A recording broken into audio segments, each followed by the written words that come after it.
मेरा नाम है प्रदीप अग्निहोत्री और आज के वीडियो में हम लोग पढ़ने वाले हैं ट्रायंगल्स चैप्टर को। हमारा ऑब्जेक्टिव है 95% स्कोर अचीव करना इन अवर बोर्ड एग्जाम्स। तो उसी पॉइंट ऑफ व्यू से हम अपने चैप्टर को पढ़ने वाले हैं। चैप्टर का सीक्वेंस क्या रहने वाला है? सीक्वेंस में रहेगा, पहले हम थ्योरम पढ़ेंगे, बीपीटी पढ़ेंगे, बीपीटी का सीक्वेंस पढ़ेंगे, फिर बीपीटी के बाद बीपीटी पे बेस्ड क्वेश्चन पढ़ेंगे और प्राइमरीली जो हमारा फोकस पूरे वीडियो में रहेगा वो प्रीवियस ईयर के क्वेश्चंस रहेगा। पिछले सालों में जो भी क्वेश्चंस आए हैं उनको करना हमारा प्राइम फोकस रहेगा इस वीडियो में। तो चलिए शुरू करते हैं। Question number 1 is state and prove Thales theorem. तो इस क्वेश्चन में हमको पहले स्टेटमेंट देना है, फिर उसको प्रूव करना है। तो स्टेटमेंट क्या है? स्टेटमेंट है if a line drawn parallel to one side of a triangle intersecting the other two sides, then other two sides will be divided into the same ratio। ये जो पूरा स्टेटमेंट है आपको पहले पूरा लिखना है, उसके बाद अपने प्रूफ को स्टार्ट करना है। मैं इस स्टेटमेंट का मीनिंग बोर्ड पे समझा देता हूं कि मीनिंग क्या है। तो मीनिंग स्टेटमेंट का ये है कि अगर एक line, if a line drawn parallel to one side of a triangle, तो एक लाइन है अगर जो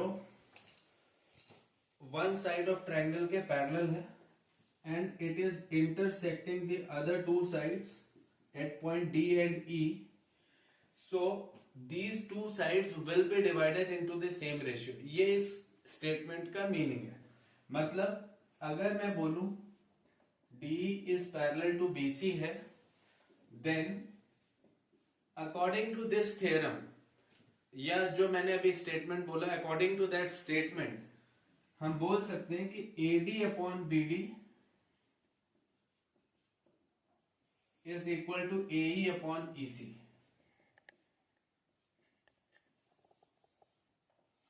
this is the meaning of that statement जो बोला था। अब हम उसके प्रूफ पे आते हैं।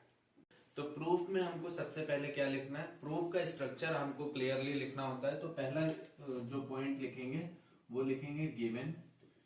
क्या गिवन है हमको इस थ्योरम में? हमको गिवन ये है कि हमारे पास एक ट्रायंगल है जिसका नाम है एबीसी। तो इन अ ट्रायंगल एबीसी क्या हमको दिया गया है? हमको दिया गया है there is a line which is parallel to this side BC. D is parallel to BC. This is what given to us. ये हमको दिया गया। अब हमको प्रूव क्या करना है? This is our second point. Prove हमको करना है कि AD upon BD AE upon EC के इक्वल है। ये हमको प्रूव करना है। तो इसके प्रूव करने के कंटिन्यूएशन में हमको एक कंस्ट्रक्शन लिखनी पड़ती है, और वो कंस्ट्रक्शन क्या है? कंस्ट्रक्शन में हमको एक्चुअली ट्रायंगल एडीई का यूज करना पड़ेगा। तो ट्रायंगल एडीई में हमको कंस्ट्रक्शन करनी है। वो क्या कंस्ट्रक्शन है? हमको एक परपेंडिकुलर लाइन ड्रॉ करनी है ऑन दिस एई। इसको हम M कंसिडर कर लेते हैं। तो ये लाइन हो गई DM, और E से एक परपेंडिकुलर हमको AD पे ड्रॉ करना है। तो इसको हम N कंसिडर कर लेते हैं। तो हमने यहाँ पे कंस्ट्रक्शन की है, draw DM perpendicular AE comma EN perpendicular AD। और इसके अलावा हमको एक कंस्ट्रक्शन और करनी है, and join B and CD, join B and CD। ये हमारी कंस्ट्रक्शन है। और कंस्ट्रक्शन लिखना इंपॉर्टेंट होता है। कंस्ट्रक्शंस के मार्क्स होते हैं, तो कंस्ट्रक्शन लिखना ही लिखना है। ठीक है। इसके बाद हमारा प्रूफ स्टार्ट होता है। तो प्रूफ क्या है? बड़ा सिंपल प्रूफ है। हमको एडी और बीडी को पिक्चर में लेके आना है। तो हमको एरिया ऑफ ट्रायंगल एडीई ये यहां पे फाइंड करना होता है। ऑब्वियसली किसी भी ट्रायंगल का एरिया का बेसिक फॉर्मूला होता है हाफ बेस इनटू हाइट। तो हम इसको हाफ बेस इंटू हाइट, मतलब बेस हम कंसिडर करेंगे इस एडी को। तो जब एडी को बेस कंसिडर करेंगे तो आपको दिख रहा है जो परपेंडिकुलर हमने EN ड्रॉ किया है वो हाइट हो जाएगा। ठीक है, इसको हम इक्वेशन 1 कंसिडर करेंगे। अब हम बात करते हैं फिर से एरिया ऑफ ट्रायंगल ADE की।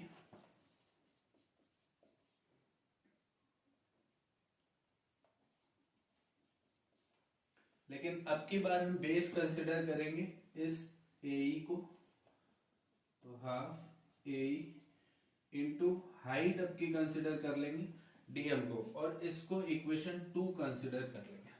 ठीक है, ये तो बात समझ में आती है कि हमने एरिया ऑफ ट्रायंगल ADE लिया है, लेकिन अब क्योंकि हमें BD को पिक्चर में लाना है, तो आप देखो यहाँ पे हम BD को कैसे पिक्चर में लेके आएंगे। तो उसके लिए हमको एरिया ऑफ ट्रायंगल BDE निकालना है, एरिया ऑफ ट्रायंगल BDE।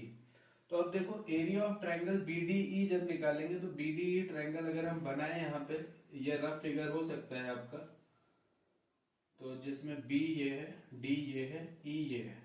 तो अगर मैं BD को बेस कंसिडर करूंगा तो इस BD पे हाइट क्या है, इस BD पे हाइट है ये जो हमने EN ऊपर बनाया, मतलब इसका जो परपेंडिकुलर है वो ट्रायंगल के बाहर है। ये बच्चों को भूल जाता है, तो ये इसीलिए मैंने डायग्राम अलग से बनाया हुआ है। तो area of triangle BDE will be half, base है BD और हाइट है EN। तो ये ऐसे हम लिखते हैं area of triangle BD into EN। इसको इक्वेशन 3 कंसिडर करेंगे। सेम तरीके से क्योंकि हमें EC को पिक्चर में लेके आना है, तो area of triangle CDE consider करेंगे हम, और इसमें अब की हम बेस कंसिडर करेंगे EC, तो हाफ EC। और सेम तरीके से ये जो DM है ये इस बेस EC का परपेंडिकुलर हो जाएगा या हाइट हो जाएगा।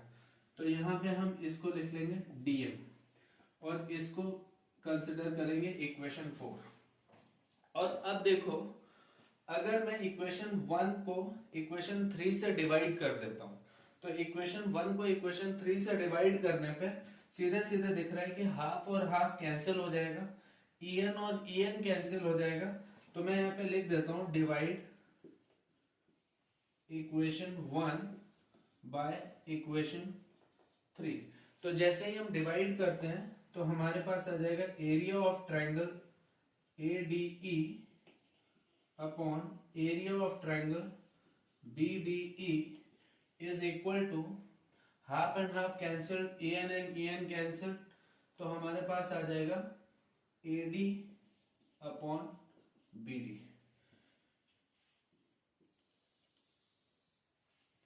और सेम काम हम यहां पे करेंगे area of triangle ADE divide by area of triangle CDE। तो यहां पे भी हाफ और हाफ कैंसिल हो जाएगा और हमारे पास आ जाएगा DM और DM भी कैंसिल हो जाएगा, हमारे पास आ जाएगा AE अपॉन EC। तो हम एक काम कर लेते हैं, इसको इक्वेशन 5 और इसको इक्वेशन 6 कंसिडर कर लेते हैं। तो इक्वेशन 5 और इक्वेशन 6 में जब हम देखेंगे तो दोनों में राइट साइड देखो वही लिखी हुई है जो हमारे प्रूविंग स्टेटमेंट में लिखी है, जो हमको एज अ प्रूफ चाहिए। तो हमारे प्रूविंग स्टेटमेंट के अकॉर्डिंग यहाँ पे लिखा हुआ है AD अपॉन BD और यहाँ पे लिखा हुआ है AE अपॉन EC। अब हमको प्रूव यही करना है कि ये दोनों चीजें इक्वल हैं। तो इट इज वेरी ऑब्वियस कि ये दोनों चीजें तभी इक्वल हो सकती है जब इन दोनों इक्वेशंस के लेफ्ट हैंड साइड भी इक्वल हो। इन दोनों इक्वेशन के लेफ्ट हैंड साइड में area of triangle ADE, area of triangle ADE mention है, बट डिनोमिनेटर में अगर हम देख रहे हैं तो एरिया ऑफ ट्रायंगल BDE यहाँ पे है और यहाँ पे है area of triangle CDE। Actual में ये दोनों ट्रायंगल के एरिया भी इक्वल है, बट हमको रीजन देना पड़ेगा। रीजन क्या है उसके लिए मैं अब ये रफ कर देता हूं ऊपर। तो हमारे पास है इक्वेशन 5, इक्वेशन 6 और इक्वेशन 7 हमारी हो जाएगी area of triangle BDE is equal to area of triangle CDE। अब आप बोलोगे कि ये मैंने कैसे लिख दिया, मतलब मैंने यहाँ पे बोला है कि एरिया ऑफ ट्रायंगल BDE यानी कि ये एरिया ऑफ ट्रायंगल और ये एरिया ऑफ ट्रायंगल इक्वल है। क्यों इक्वल है, उसका रीजन है क्लास 9th में हमारी एक थ्योरम होती है, area of triangles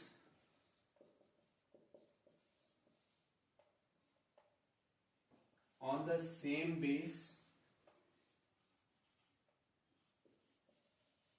and between the same parallel are equal। ये थ्योरम हम क्लास 9th में पढ़ते हैं। इस थ्योरम के अकॉर्डिंग हम बोल सकते हैं कि ये जो एरिया ऑफ ट्रायंगल BDE है और ये जो एरिया ऑफ ट्रायंगल CDE है, इन दोनों का एरिया इक्वल है। इसमें according to this statement of theorem same base कौन है, तो सेम बेस आप देखो यहाँ पे DE है, और इनके ऑपोजिट अगर देखेंगे तो पैरेलल लाइन हम BC को कंसिडर कर सकते हैं। तो same base BE and between the same parallel, यहाँ पे दो फिगर हैं, एक BDE है और CDE है, दोनों ट्राइंगल है, उनका एरिया इक्वल होता है। This is the theorem. तो इसको हम इक्वेशन 7 कंसिडर कर सकते हैं। और देखो जो इक्वेशन 5 है उसमें मैं BDE की जगह पे अब चाहूं तो CDE लिख सकता हूं, और इक्वेशन 5 और इक्वेशन 6 और इक्वेशन 7 अगर इन तीनों को मैं कंबाइन करता हूं तो यहां पे लिख देता हूं फ्रॉम इक्वेशंस 5, 6 एंड 7। अब मैं ये बोल सकता हूं कि AD upon BD is equal to AE upon EC। यही हमको प्रूव करना था, और लास्ट में हम लिख देंगे प्रूव्ड। ये पूरा प्रूफ है। इस प्रूफ में एक बात मैं और एम्फेसाइज कर देता हूं, ये जो रीजन यहाँ पे लिखा है इन दो ट्राइंगल्स के एरिया को इक्वल करना और क्यों इक्वल है उसका रीजन देना, ये रीजन काफी इंपॉर्टेंट है। कई बच्चे ये रीजन लिखना भूल जाते हैं, तो जैसे ही वो भूल जाते हैं वैसे ही उनको एग्जामिनर नंबर देना भूल जाता है। तो कोशिश करो कि ये चीजें भूलो नहीं। यही है छोटे छोटे मार्क्स जो आपको 95 तक लेके जाएंगे। होता क्या है, आप सारा कुछ लिखते हैं, बस ये लिखना भूल जाते हैं या नहीं लिखते हैं, आप इग्नोर कर देते हैं, उसमें आपके नंबर चले जाते हैं।